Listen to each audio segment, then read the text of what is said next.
चापिते हस्तावञ्जलये कथाश्रुतिरतः कर्णोक्षिसम्प्रेक्षते स्वस्तत्यां व्यसनं शिरोनतिपरम् सेवेन्द्रशीयेन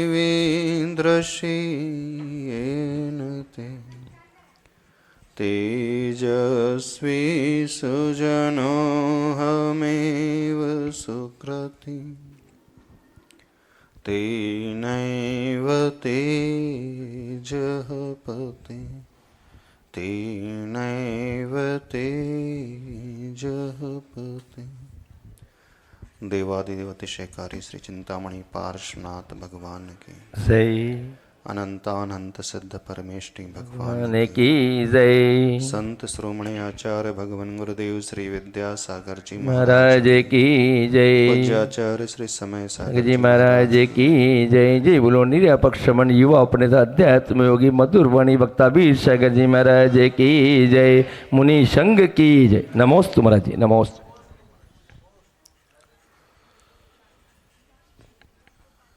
भक्ति का मार्ग एक ऐसा मार्ग है, भक्ति करने वाला भक्त अपने आराध्य को पूछते पूछते धीरे धीरे उन तक पहुंचता है, बल्कि उन जैसा ही हो जाता है। भक्ति की महिमा जैन शास्त्रों में बहुत गाई गई है।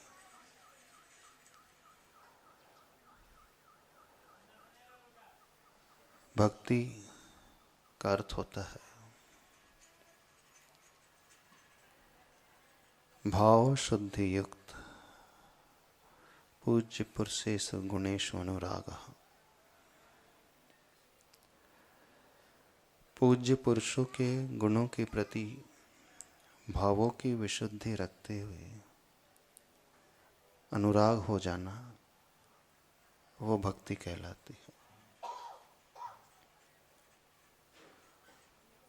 जहां अनुराग होता है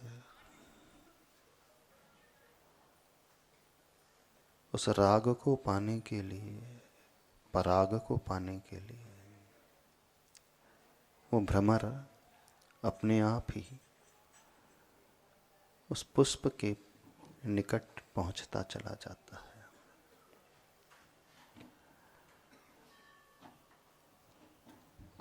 उसका उद्देश्य उस पुष्प में रहने वाले पराग को पाने का होता है।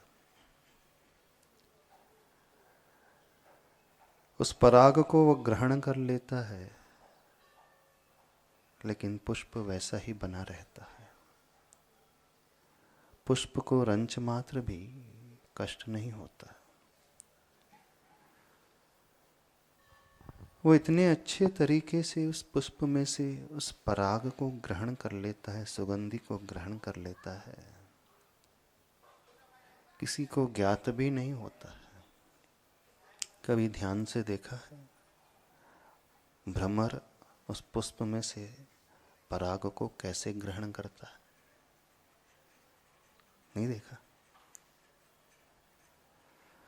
वो भ्रमर सूंघते सूंघते, खोजते खोजते बहुत दूर से उस पुष्प के निकट आ जाता है।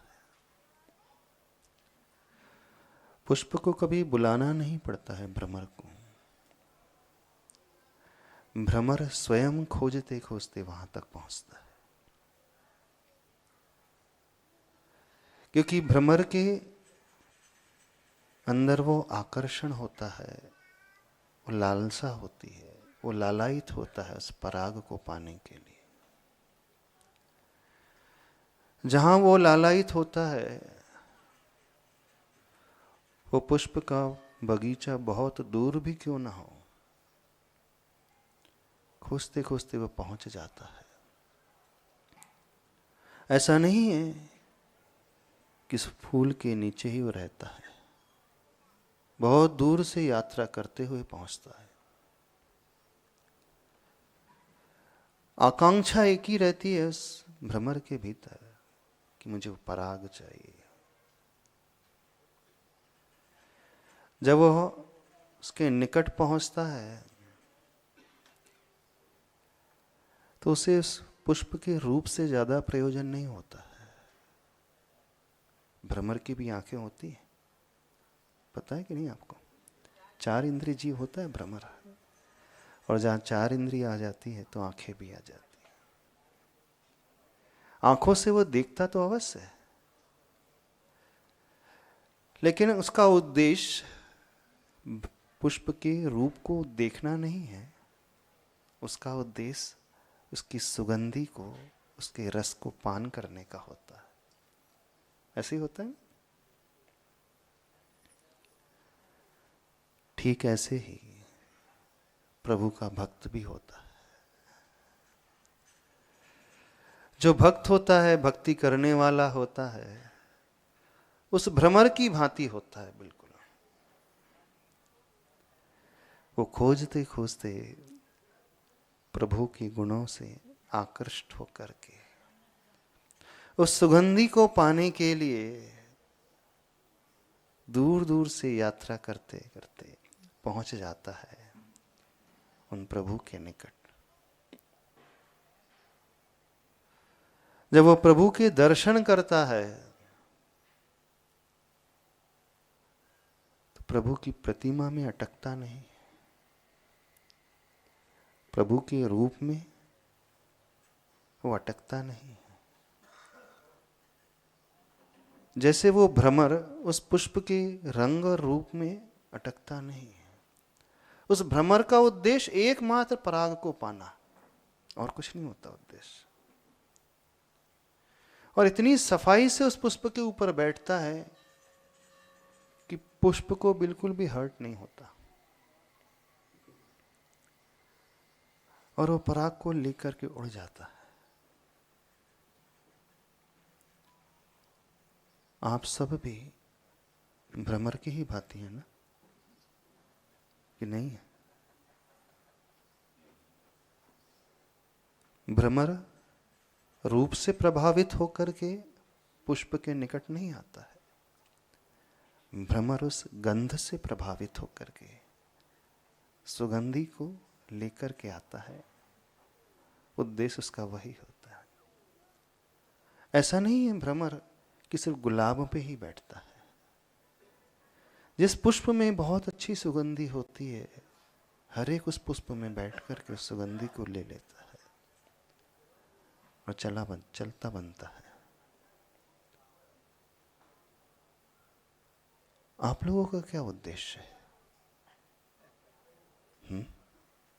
दूर दूर से तो आए हो, दिल्ली से आए हो, खाते गांव से आए, बहुत दूर से आए, दूर दूर से आए। सभी लोग बहुत दूर से हैं। कहाँ से आए हैं?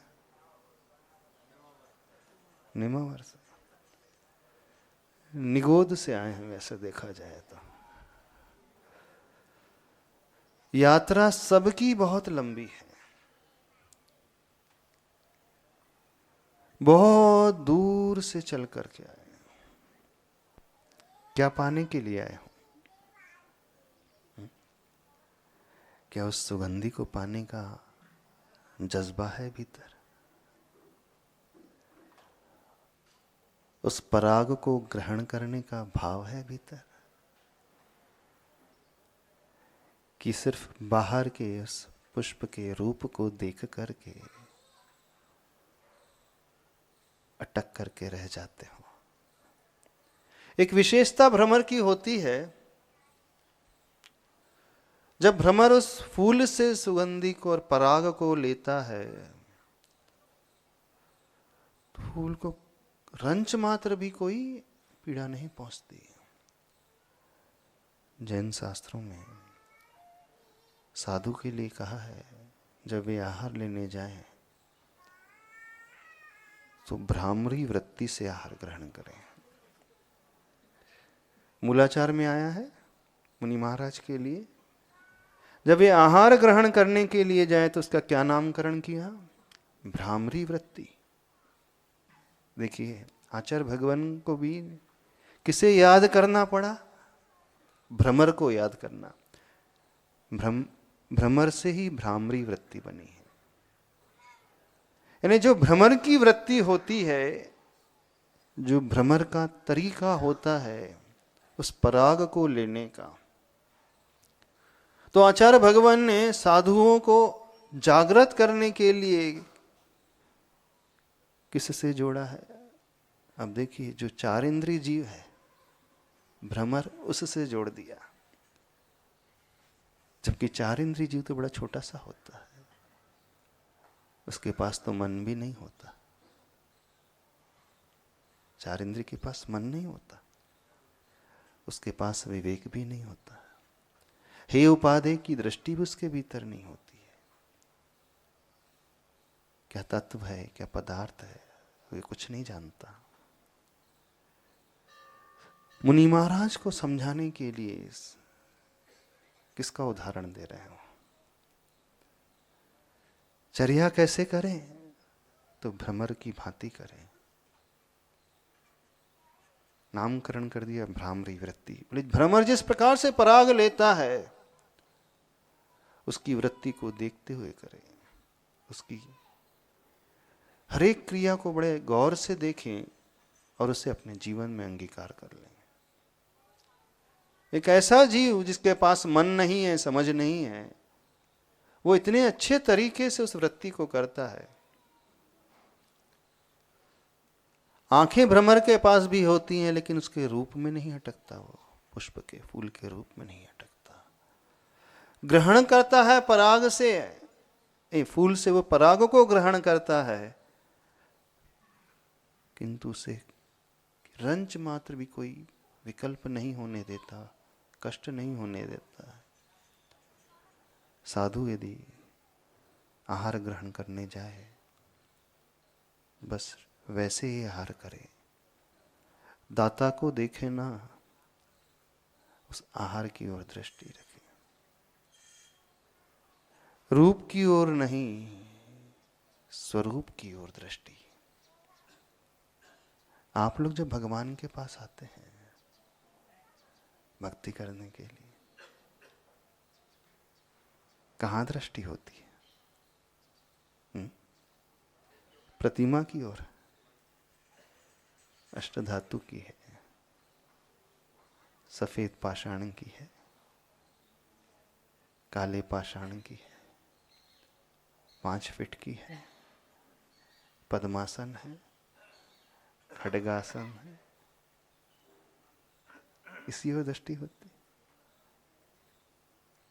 आकर्षक लग रही है प्रतिमा अथवा नहीं लग रही है, यह प्रतिमा ज्यादा आकर्षक, यह कम आकर्षक, ये भगवान ज्यादा प्रभावित करने वाले, ये भगवान कम प्रभावित करने वाले।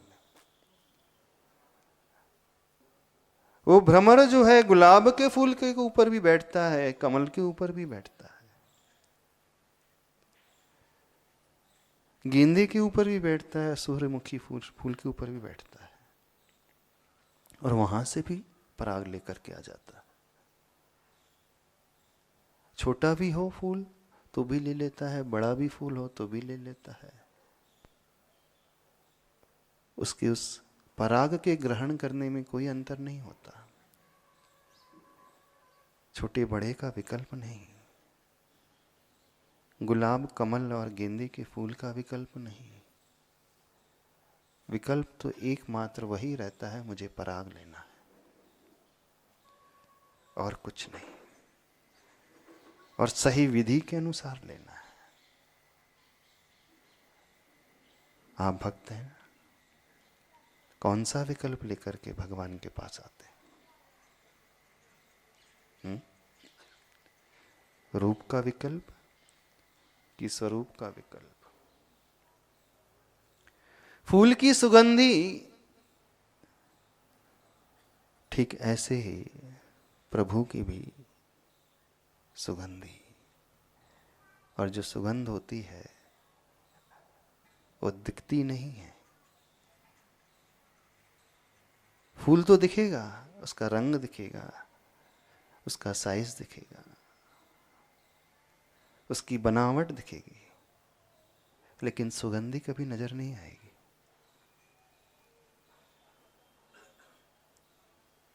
सुगंधी तो अंदर का विषय बनेगी। हाँ, ग्रहण भले ही नासा इंद्री से होगा, नाक से होगी, लेकिन जो संतुष्टि होती है वो अंतर का विषय बनती है। सुगंधी में बाहर का कुछ लेना देना नहीं, न रंग का, न रूप का, न आकार, न प्रकार का, न फूल की जाति का। बस लेना है तो सुगंध को लेना है। जब जब आप प्रभु की भक्ति करने के लिए आते हो, क्या सोच करके आते हो? कितने लोग उस स्वरूप की सुगंधी का विचार लेकर के भीतर में आते हैं कि हमें प्रभु का रूप नहीं, हमें प्रभु का स्वरूप चाहिए। हमें शरीर का रंग नहीं, उस शरीर के भीतर बैठी हुई आत्मा के गुण चाहिए। कि परिभाषा में ये लिखा है, गुणेषु अनुराग पूज्य पुरुषेषु। पूज्य पुरुषों के गुणों में अनुराग का भाव हो जाना वह भक्ति है। और विशेषण उसने ये दे दिया, भाव शुद्धि युक्त, अर्थात तरीका बता दिया। अनुराग तो करना है, लेकिन कंडीशन क्या रख दी? भावों की विशुद्धि। अनुराग तो बहुतों को होता है, नहीं होता है। प्रभु से अनुराग कईयों को होता है। कई लोग आप प्रभु की भक्ति करने के लिए आते हैं, पूजन करने के लिए आते हैं, दर्शन करने के लिए आते हैं, और बड़े अंदर से विभोर होकर के करते हैं, एकाग्र मना होकर के करते हैं, डूब करके भी करते हैं। पर जो व्यक्ति डूब करके कर रहा है, एकाग्र मना होकर के कर रहा है, आवश्यक नहीं कि वो भक्ति ही हो रही है सही, क्योंकि उसका प्रयोजन कुछ भिन्न भी हो सकता है। रावण ने भी भगवान की भक्ति की थी,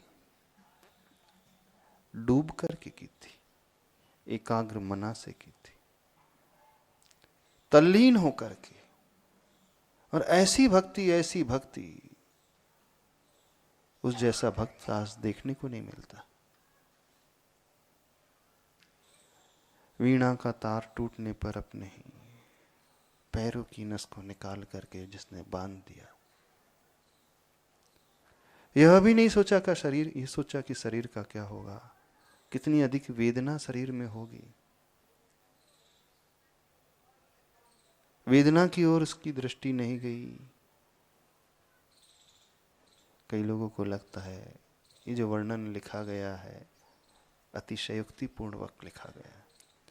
क्या ऐसा संभव हो सकता है कि भक्ति करते समय वो इतना डूब जाए व्यक्ति कि अपने ही नसों को निकाल करके वीणा में बांध करके भक्ति करने लगे? विचार आता है, क्या ऐसा संभव हो सकता है? बुद्धि कहती है लगता तो नहीं ऐसा है, ये तो कवि की कल्पना जैसी है, ऐसी लगता है ना। ये तो कवि ने अतिशयोक्ति पूर्वक एग्जैगरेट करके लिख दिया होगा बहुत ज्यादा। हाँ, ऐसे ही लगता है ना। हाँ, जहां बुद्धि आ जाएगी हम तर्क करने लगेंगे, हम विचार करने लगेंगे। हम भी सोचते हैं, देखो हमको एक मच्छर काटता है, इतना दर्द होता है, खून की एक बूंद निकलती है, पीड़ा होने लगती है। कोई व्यक्ति अपने ही हाथों से अपने को चीरा लगा ले, अपने ही चमड़ी को निकाल करके अलग कर दे, अपनी ही नसों को खींच ले, कैसे संभव है?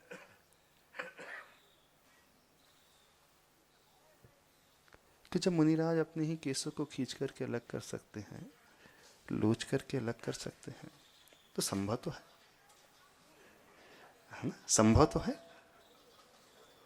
ये नहीं यहाँ के मूंछ के भी बाल जो हैं खींच करके लोच करके अलग कर सकते हैं।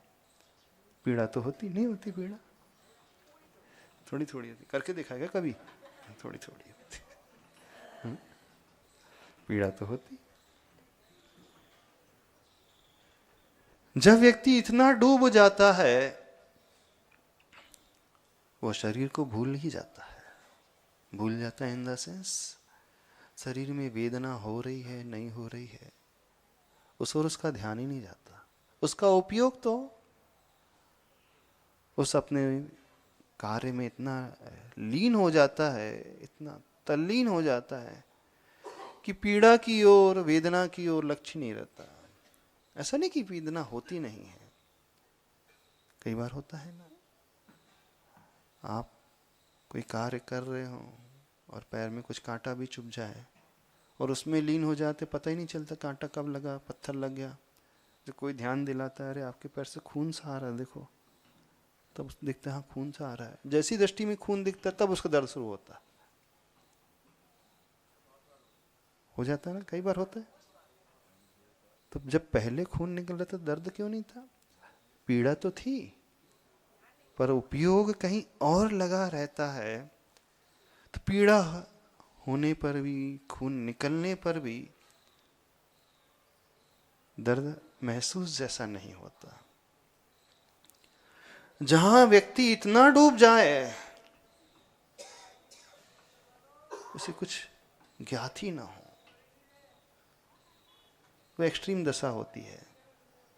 असंभव तो नहीं है, तो संभव, लेकिन उसके लिए आवश्यकता है डूबने की, उसमें तल्लीन होने की।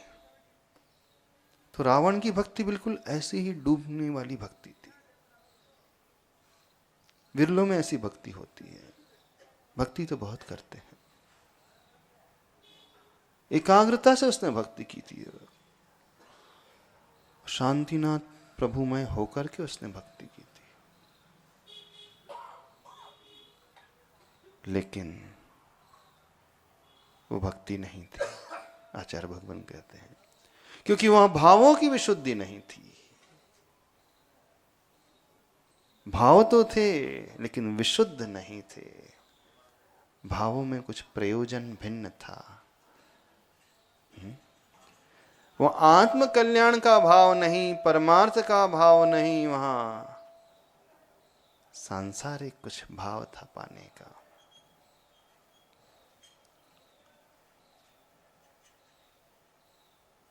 तो ये भाव सही भाव नहीं, फिर इसे भक्ति नहीं कहा जाएगा, इसे कुछ और कहा जाएगा, इसे स्वार्थ कहा जाएगा।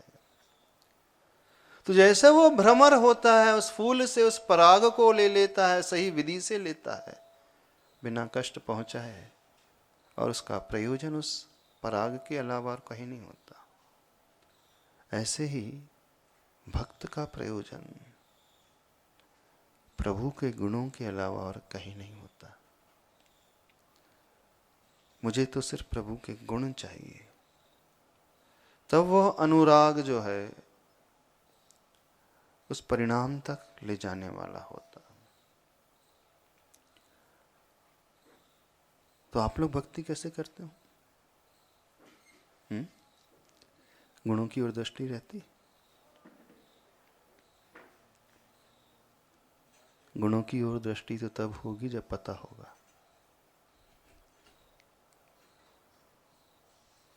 अभी तो यही नहीं पता भगवान के गुण कौन से हैं। सही कह रहे हैं ना? अभी तो यही ज्ञात नहीं है कि प्रभु के भीतर कौन कौन से गुण होते हैं। जब यही गुण पता ही नहीं तो कहां से गुण को खोजेगा वो?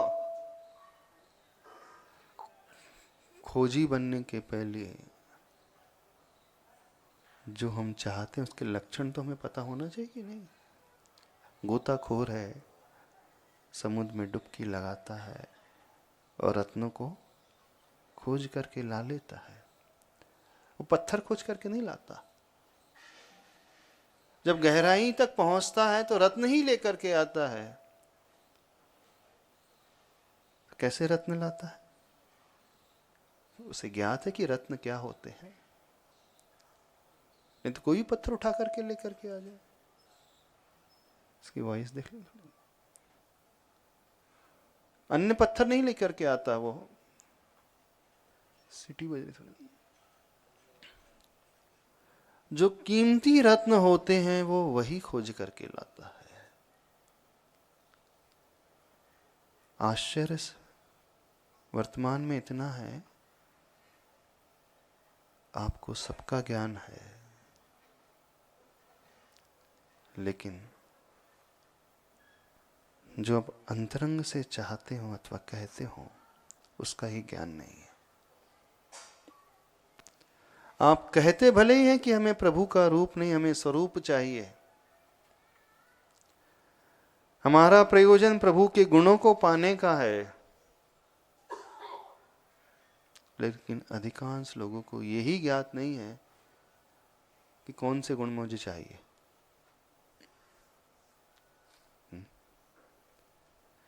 पत्थरों के ढेर में यदि रत्नों को रख भी दिया जाएगा तो नहीं खोज पाएगा व्यक्ति, क्योंकि उसे ज्ञात ही नहीं, पहचान ही नहीं। रत्न कहते किसे हैं?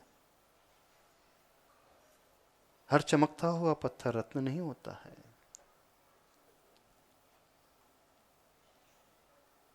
तो पहले ही ज्ञात तो करो आप क्या चाह रहे हो।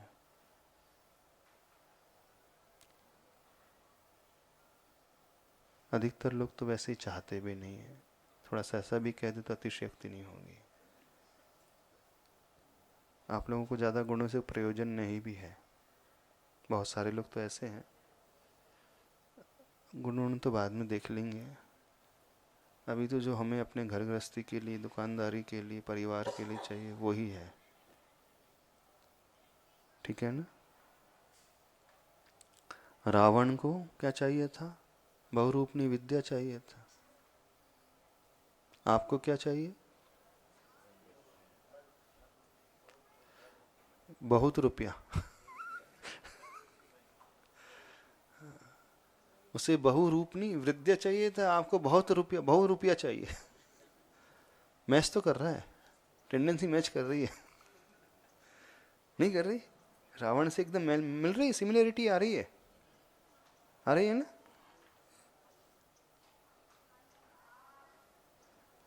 गुण किसको चाहिए? नहीं चाहिए। अभी वर्तमान में प्रयोजन भूत तो वही है, घर परिवार लगा है, संसार लगा है, घर की समस्याएं, परिवार की समस्याएं, बच्चों की समस्याएं, शरीर की समस्याएं, दुकान की समस्या है।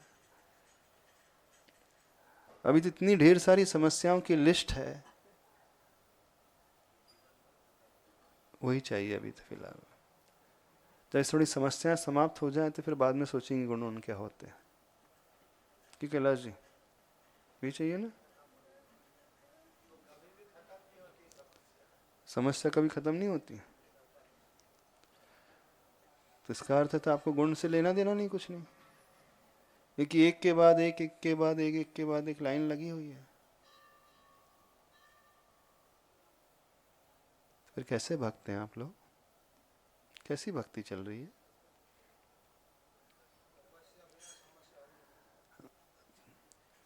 महाराज जी भक्ति तो हम बाद में देख लेंगे, पर एक बार जो हम चाह रहे हैं वो मिल जाए, उसके बाद फिर सोचेंगे, विचारेंगे। या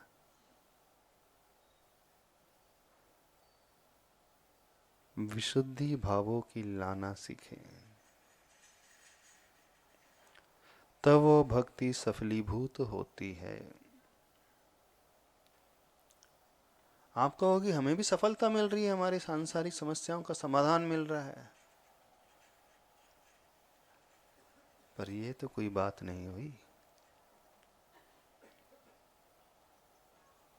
वो क्या चाहिए इसका निर्धारण हो, आप कहोगे कि नहीं महाराज जी हमारा निर्धारण हो चुका, हमें यही चाहिए, इसके अलावा हमें स्वरूप से कोई प्रयोजन नहीं है। ऐसा हमें अपने बाहरी रूप से ही प्रयोजन है, प्रभु के भी बाहरी रूप से ही प्रयोजन, अपने घर गृहस्थी के रूप से प्रयोजन है, तो फिर ये भक्ति नहीं है। बहुत सारे लोग इसमें से ऐसे भी होते हैं जो अपनी समस्याओं को लेकर के प्रभु के पास नहीं आते हैं। कुछ तो ऐसे हैं जो सिर्फ समस्या के पर्पस से ही आते हैं, कुछ तो ऐसे होते हैं, लेकिन इनमें से कुछ ऐसे भी हैं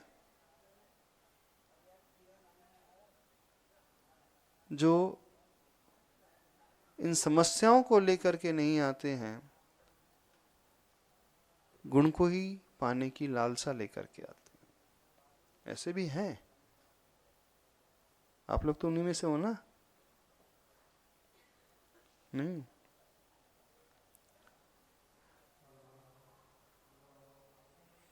पर जिन्हें गुण चाहिए उन्हें भी यह नहीं पता है अभी कि जिन भगवान के पास हम आ रहे हैं उनके पास कौन कौन से गुण हैं। जिन प्रभु के दर्शन करने के लिए, पूजन करने के लिए या भक्ति करने के लिए रोज आते हैं,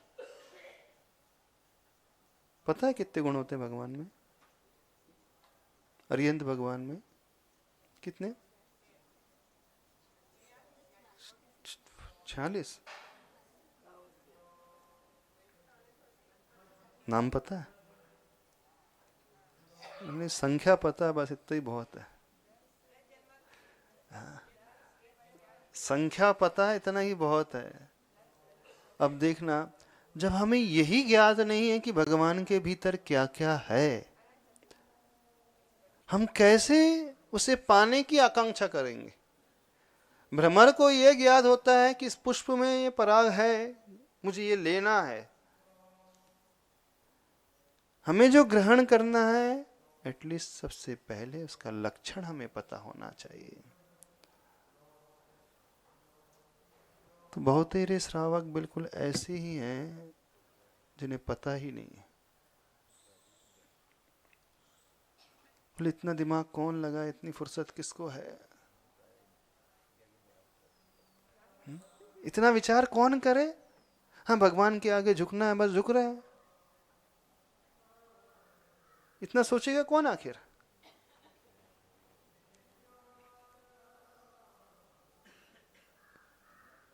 जो हम पाना चाहते हैं एटलीस्ट उसके लक्षण तो ज्ञात होना चाहिए। और आश्चर्य इस बात का है, आपको दुनियादारी के सबके लक्षण पता है। सांसारिक हर वस्तुओं के लक्षण आपको पता है। और जहां आप रोज आते हो, जिन भगवान के पास रोज आते हो, उन्हीं के गुण नहीं पता। आश्चर्य सबसे बड़ा ये है, सांसारिक क्षेत्र में जो आपके वस्तुएं काम में आती है, उन्हें तो आप कभी कभी खरीदने जाते होंगे, कभी कभी उपयोग होता होगा उसका, है ना? लेकिन उसकी सारी डिटेलिंग आपको पता है, कितने की वैल्यू है उसकी, क्या टेक्नोलॉजी है, कहाँ से खरीदा जाता है, कौन कौन से उसके फंक्शन हैं। भले आप पढ़े लिखे ना भी हो,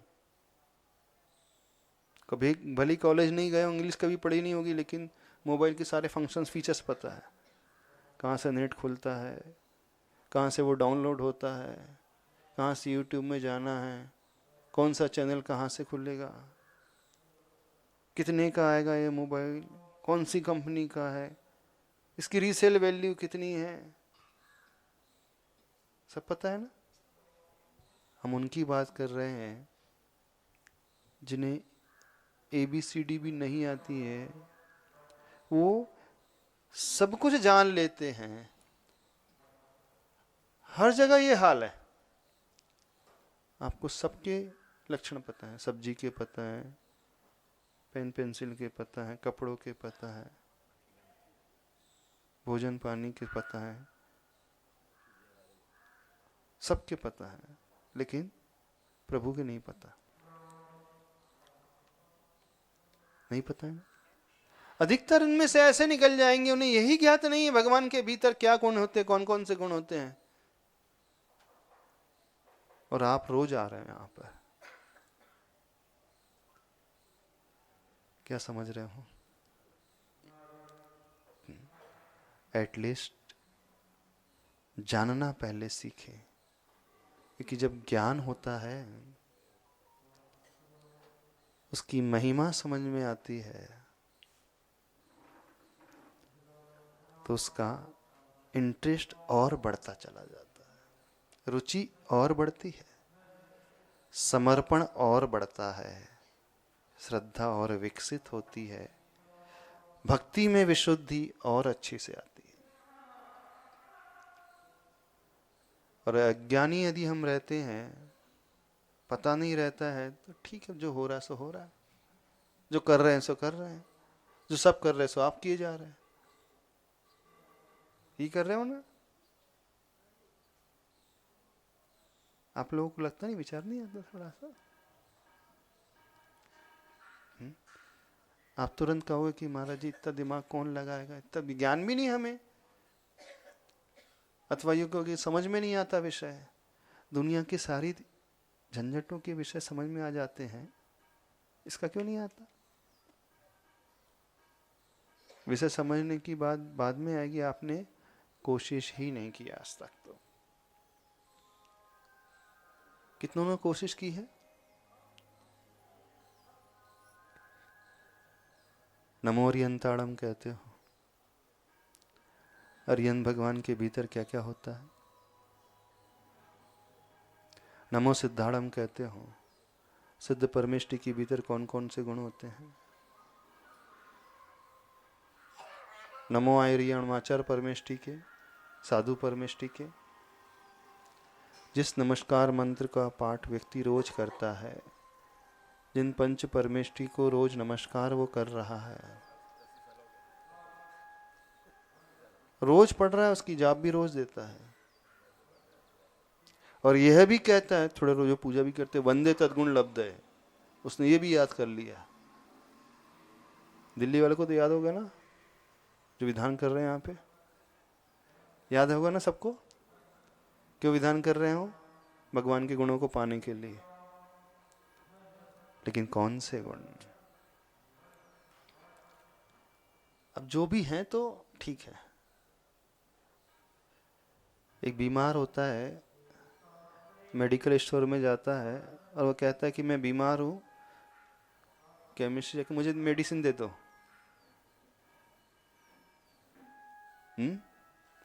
मुझे दवाई दे दो, क्योंकि डॉक्टर ने बोला है मेडिकल स्टोर में दवाई मिल जाएगी, वहां से जाकर के ले लेना।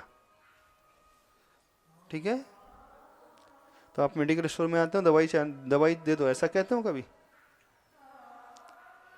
ये तो फैक्ट है कि वो भंडार है वहां पे, मेडिकल में सारी दवाइयां हैं, इतनी सारी दवाइयां उसमें भरी हुई हैं, तो क्या सारी खा लोगे? नहीं खा पाओगे। अरे खा लोगे तो और प्रॉब्लम आ जाएगा। तो आपको पता तो चाहिए कि क्या चाहिए है, पता तो होना चाहिए कि कौन सी दवाई चाहिए है।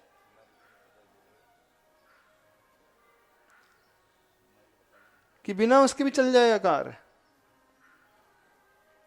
हाँ सही है कि मेडिकल स्टोर में जितनी भी दवाइयां हैं, उन दवाइयों से रोगों का इलाज हो जाता है, रोग शांत हो जाते हैं, व्यक्ति स्वस्थ हो जाता है, सही है, इसमें कोई गलत बात नहीं है। लेकिन स्वस्थ कब होगे? जब प्रॉपर दवाई लोगे तो ही स्वस्थ होगे ना। कि मन में आया आज ये पैकेट खोला, इसकी एक दवाई खा लें, कल वो खा, ऐसा नहीं होता। जब भगवान के पास आते हो, अब भगवान के पास बहुत सारे गुण तो हैं, पता नहीं, हम तो झुक करके नमोस्तु कर रहे हैं, भगवान आप तो ठीक कर देना ऐसा। देखिए, थोड़े से अपने अज्ञान को जानिए। और हम किन की बात कर रहे हैं? जो प्रतिदिन भगवान की पूजा कर रहे हैं, उनकी बात कर रहे हैं। उनकी बात बिल्कुल नहीं कर रहे हैं जो कभी कभी मंदिर आते हैं। वे तो बेचारे अज्ञानी हैं ही, उन्होंने तो कभी कोशिश ही नहीं की, कुछ करते ही नहीं है वे, वो छम में है, उनकी तो रुचि ही नहीं है। लेकिन हम उन धार्मिक श्रावकों की बात कर रहे हैं जो प्रतिदिन आकर के अभिषेक पूजन भी कर रहे हैं, और हो सकता है अष्टांगिका में विधान भी करते होंगे। उनकी भी क्या हालत, यही हालत है ना। तो पहचानना सीखे आखिर हम क्या चाह रहे हैं, कौन से गुणों को चाह रहे हैं। जिन प्रभु की भक्ति कर रहे हैं उन प्रभु के भीतर क्या क्या है, कौन कौन से गुण हैं। जब ये ज्ञात होगा तभी तो कुछ मिल पाएगा, हमारे लिए लाभकारी हो पाएगा। और विश्वास करें, एक बार गुणों का ज्ञान हो जाने पर श्रद्धा और प्रगाढ़ होते चले जाएगी। ऐसा नहीं है कि यहां पर आप भक्ति कर रहे हो तो कुछ मिलेगा नहीं, मिलेगा तो अभी भी। आप पूजन कर रहे हो तो पाओगे तो अभी भी, लेकिन वह प्राप्त नहीं कर पाओगे जो मिलना चाहिए।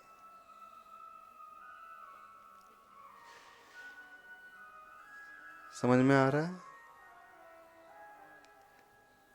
जिन अरिहंत भगवान को पूछते हो उनके 46 गुण हैं।